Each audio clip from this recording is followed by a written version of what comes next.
CAC 40 termine la séance sur une belle progression après les décisions de politique monétaire des banques centrales.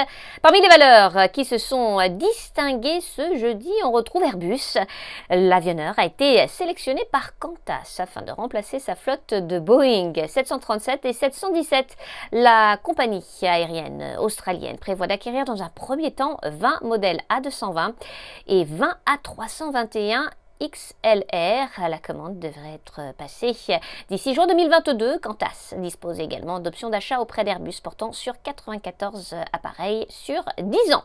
Dans le reste de l'actualité, on retrouve EDF. L'électricien a annoncé la prolongation de l'arrêt des réacteurs de sa centrale de Civaux et l'arrêt de ceux de Chooz. La prolongation de l'arrêt des réacteurs de Civaux et la mise à l'arrêt des réacteurs de Chooz amène EDF à revoir son estimation d'EBITDA au prix de marché actuel, dans une fourchette comprise entre 17,5 et 18 milliards d'euros contre un objectif d'EBITDA supérieur à 17,7 milliards précédemment.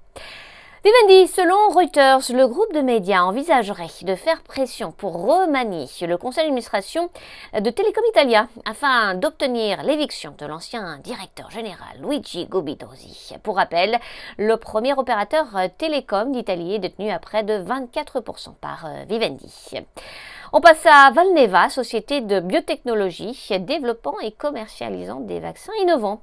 A bondi après avoir annoncé des premières données positives dans le cadre de son étude de phase 1-2 concernant l'utilisation de son vaccin candidat inactivé et adjuvanté contre le Covid-19 comme dose de rappel. Et puis Vinci, le groupe de construction, a indiqué que sa filiale Vinci Airport a enregistré pour le mois de novembre une hausse de son trafic passager de 156%. Par rapport au mois de novembre de l'exercice 2019, le trafic est ressorti en repli de 44,3%. Enfin, Euronext, l'opérateur boursier, a bénéficié d'un relèvement de recommandations de la part d'un analyste à New York. Sabrina Cagliosi pour Trading Central. Je vous souhaite une très belle fin de journée à tous. À demain.